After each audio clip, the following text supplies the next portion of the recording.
నమస్తే అండి, నేను శ్రీదేవిని. ఈ పాపని గుర్తుపట్టారనుకుంటున్నాను. వాళ్ళ మదర్ పేరు వరలక్ష్మి గారు. మీకు ఎంతమంది పిల్లలు? పాప బాబు అండి. పాప ఏం చదువుతున్నారు? పాప ఇంటర్ సెకండ్ ఇయర్ చదివేసి ఆపేసింది మేడం. తను బాగా చదువుకోవాలి, సీఏ అవ్వాలి, చార్టెడ్ అకౌంట్ అవ్వాలన్న ఒక ఆశ తనకుంది. కానీ వారి కుటుంబ పరిస్థితులు అనుకూలించకపోవడంతో వాళ్ళ ఇంట్లో వాళ్ళ నాన్నగారు ఒక్కరే పోషించాలి, వాళ్ళ తమ్ముడు పరిస్థితి బాగాలేదు. ఏం జరిగింది? ఇలా పడుకున్నాడు. వ్యాక్సిన్ వేసారు మేడం స్కూల్లో. ఏ వ్యాక్సిన్? కరోనా వ్యాక్సిన్ వేసేవాళ్ళు కోవిడ్ స్కూల్లో. వ్యాక్సిన్ వేసిన తర్వాత జ్వరం వచ్చింది మేడం. ఆ వ్యాక్సిన్ వేసిన తర్వాత మేడం ఇలా అయిపోడు మేడం నా కొడుకు.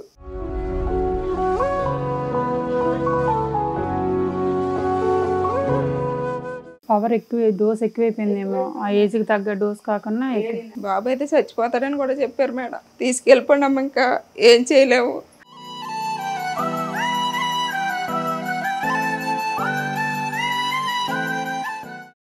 వాళ్ళ అమ్మ వాళ్ళ తమ్ముడు చూసుకుంటూ ఉండాలి. ఇంకా కుటుంబం అంతా వాళ్ళ నాన్నపైన బేస్ అయ్యి ఉంది. తను కాలేజ్కి వెళ్ళి ఫీజులు కట్టి చదివించి తండ్రికి చదివించాలని ఆశ ఉన్నా కూడా ఆర్థిక పరిస్థితులు కుటుంబంలో సహకరించకపోవడంతో తను 1 year నుంచి కూడా ఇంటర్లో ఎంపీసీ గ్రూప్ తీసుకుంది. 85% తనకి ర్యాంక్ వచ్చినా కూడా సీఏ అవ్వాలని ఆశ ఉన్నా కూడా 1 year నుంచి ఇంట్లోనే ఉండిపోయింది, ఆర్థిక పరిస్థితులు బాగాలేక. సో చదువుకోవాలని ఉందా నీకు?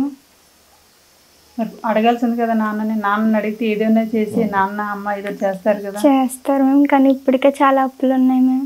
నాన్నకి రావడమే నెలకు ఒక 8,000 పైన అలా వస్తాయి మేము.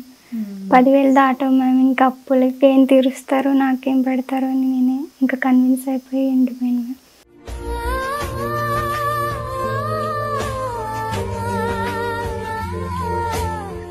మరి తిని చదవాలని ఆశపడుతుంది. సరే, నా వంతుగా ఏదైనా ఉపయోగం ఉంటుందేమో మీకు పరిచయం చేస్తే, ఎవరైనా బాగా చదువుకున్న పిల్లలకి హెల్ప్ చేయాలని చాలామంది ఆశపడుతూ ఉంటారు కదా. మరి అలాంటి వాళ్ళు ఎవరో ఎక్కడుంటారో మీరు కొంతమంది వెతుక్కోలేరు. సో నేను వెతికి తెచ్చి పెడుతున్నాను. మరి తన పేరు కావ్య. ఈ కావ్య ఇంటర్ 85%తో మంచి ర్యాంకుతో 1 year నుంచి ఖాళీగా ఉంది. డిగ్రీ కూడా చేయలేదు. డైరెక్ట్గా మాస్టర్స్లో జాయిన్ అయ్యి తిను సీఏ కోర్స్కి అప్లై చేయాలనుకుంటున్నారు. మరి ఫీజుకి నా దగ్గర కూడా కొంచెం అంతంత మాత్రంగానే ఉంది. నేను చేయాల్సింది నేను చేస్తాను. చూస్తున్న వాళ్ళు ఎవరైనా, మీరు ఎవరైనా కావ్యకి హెల్ప్ చేయాలనుకుంటే తప్పకుండా మమ్మల్ని కాంటాక్ట్ అవ్వండి. సో కావ్య మాటల్లో తను ఏం చేయాలనుకుంటుందో ఒక్కసారి 2 మాటల్లో కావ్య, నువ్వు నా దగ్గరికి ఎందుకు వచ్చావో చెప్పు. నాకు కొంచెం సాయం కావాలని వచ్చాను మేడం. మీరు అందరికీ సాయం చేస్తున్నారని తెలిసి చూసి నేను మీ సాయం కోరి వచ్చాను మేడం. మా ఇంటికి మీరు మా తమ్ముడు వల్ల మేము చేసుకున్న అప్పుల్ని ఆర్థికంగా సాయం చేయడానికి మొన్ననే వచ్చారు మేడం. అప్పుడే మీరు చెప్పారు నాకు, ఇలా నీకు సాయం చేస్తాను తల్లి, నువ్వు బాగా చదువుకుంటా అని నాకు మాట ఇచ్చారు మేడం. ఈరోజు మీ దగ్గరికి నన్ను పిలిపించారు, నాకు సాయం చేస్తున్నారు. మీరు కూడా మీ దయ వల్ల మీ అందరి దయ వల్ల నేను కూడా బాగా చదువుకొని నా స్వార్థం కోసమే కాకుండా మీ అందరికీ సాయం చేయడానికి శ్రీదేవి మేడంలా కాకపోయినా ఎంతో కొంత నేను సాయం చేస్తానని మీ అందరి ఆరోగ్యం కోరుకుంటూ నాకు కొంచెం సాయం చేయమని వేడుకుంటున్నానండి. నువ్వేం చదవాలనుకుంటున్నావు? నేను చార్టెడ్ అకౌంట్ చేయాలి అని నాకు ఎప్పటి నుంచో డ్రీమ్ అండి. మా దగ్గర ఒక మావి చేస్తున్నారు, ఆయన చూసి నేను కూడా చేయాలి అని ఇన్స్పైర్ అయ్యాను. అది ఎంతో టఫెస్ట్ కోర్స్ అని తెలిసి కూడా నేను దాన్నే చూస్ చేసుకున్నాను. ఎందుకంటే నా వల్లైనా మా ఫ్యామిలీ మారుతుందని. మా ఫ్యామిలీలో నా ఫ్యూచర్ని, ఇప్పుడు నేను పడుతున్న బాధలు నా ఫ్యూచర్ పిల్లలు పడకుండా ఉండడానికి నేను ఇది చూస్ చేసుకున్నాను. కానీ ఆర్థిక పరంగా నేను చదవలేకపోతున్నాను. లాస్ట్ ఇయర్ ఇంటర్తో ఆపేశాను. ఇంటర్ ఫీజు కూడా నేను సరిగ్గా పే చేయలేదు. మా ప్రిన్సిపల్ సారే మా ఇంటికి వచ్చి మా పరిస్థితులను అర్థం చేసుకొని ఆయనే ఫీజు అది మేనేజ్ చేసుకున్నారు. నాకు ఎంతో సాయం చేశారు ఆయన కూడా. ఇలా నేను 1 year నుంచి బాధపడుతున్నాను. నా ఏజ్ వాళ్ళు స్కూల్కి కాలేజీలకి వెళ్తున్నారు. వాళ్ళని చూసి నేను ఎందుకు వెళ్ళలేకపోతున్నాను, నాకే ఎందుకు ఇలా, మా ఇంట్లోనే ఎందుకు ఇలా అయిపోయింది అని ఎంతో బాధపడుతూ ఉండేదాన్ని. అలా బాధపడుతున్నప్పుడే మేడం నాకు సాయం చేస్తానని వచ్చారు.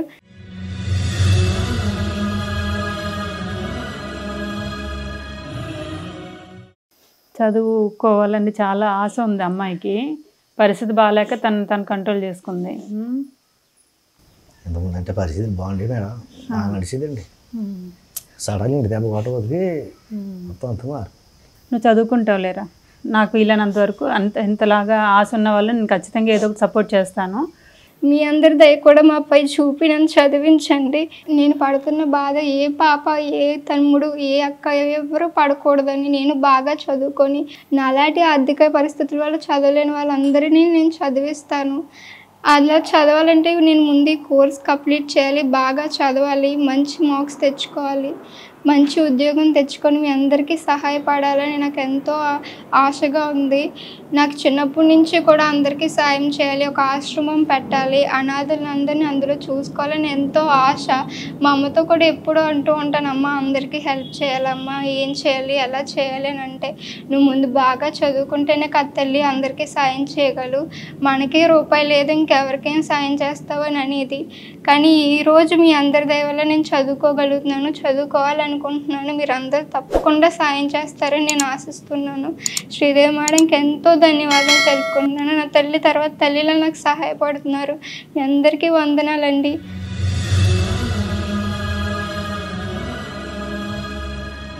చిన్నపిల్లవైనా చాలా పెద్ద పెద్ద మాటలు మాట్లాడేసాం.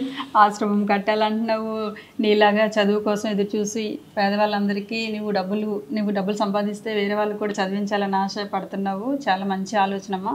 చిన్నప్పుడు ఇలా ఆలోచనతో ఉంటేనే పెద్ద అయ్యాక కనీసం అందులో సగమైన మనం నెరవేర్చుకోగలుగుతాము. నీలో ఆ కసి పట్టుదల కనబడుతుంది. నువ్వు తప్పకుండా చదవాలి, బాగా చదవాలని, బాగా స్థిరపడాలి అనుకున్నావు కాబట్టి నేను మీ ఇంటి వరకు రాగలిగానేమో, అందుకే నేను వెతికి తెచ్చుకొని ఇక్కడ పెట్టగలిగానేమో. అదే అంటున్నాను, మన మంచి మాటలు, మంచి పనులు ఏదైనా పదే అవ్వలేదు అని డిసప్పాయింట్ అవ్వకుండా ప్రయత్నాలు చేస్తూ మనం సంకల్పం గట్టిగా పెట్టుకుంటే ఖచ్చితంగా ఏదో ఒక రూపంలో మన ఇంటి తలుపులు తెరవబడతాయి. మన వెళ్ళే రూట్ చూపించడానికి కూడా మార్గం యూనివర్సల్ మనకు సపోర్ట్ చేస్తుంది. సో అందుకే అనుకుంటాను, కావ్య గట్టిగా అనుకుంది నేను చేయాలని అంది. ఒక్క దారి అయితే వచ్చింది కదా, ఆ దారి నుండి ఇంకో చాలా మార్గాలు వస్తాయి. సో ఈ వీడియో చూసిన దాతలు ఎవరైనా కనుక నీకు ఏ విధంగా నన్ను సపోర్ట్ చేయాలంటే తప్పకుండా సపోర్ట్ చేస్తారు. వాళ్ళు ఎవ్వరు సపోర్ట్ చేయకపోయినా నా స్థాయిలో ఎంత కుదిరితే అంతవరకు నేను లాగే ప్రయత్నం నేను చేస్తాను. సరేనా? ఓకే అమ్మా. తన పేరు కావ్య అండి, గుర్తుపెట్టుకోండి. కింద ఫోన్ నెంబర్లు ఇస్తున్నాము, మీరు కాంటాక్ట్ అయ్యి మాకు ఏదైనా కావ్యకి ఒక వరకు ఎవరైనా హెల్ప్ చేయాలనుకుంటే తప్పకుండా హెల్ప్ చేసే ప్రయత్నం చేయండి. తను చదువుకోవాలని ఆశపడుతుంది. తన ఆర్థిక పరిస్థితి అస్సలు బాగాలేదు కాబట్టి మీ వరకు మేము తన ఆర్థిక పరిస్థితి బాగాలేదు, అలాగే నా చారిటీ కూడా అంతంత మాత్రమే కాబట్టి మేమిద్దరం కలిసి మిమ్మల్ని రిక్వెస్ట్ చేసుకుంటున్నాము. ఈ అమ్మాయి చదువుకి ఏమైనా కుదిరితే హెల్ప్ చేయండి. Thank you. ఓకే రా, ఆల్ ది బెస్ట్ అమ్మా. నువ్వు సీఏ అయిపోతున్నావు త్వరలో. ఒక 5-6 ఇయర్ తర్వాత మళ్ళీ నేను ఇలా అయ్యాను ఓకేనా? తప్పకుండా నువ్వు అయిపోతావు నాన్న. వెళ్ళరా మరి, జాగ్రత్త. బయట. నమస్తే.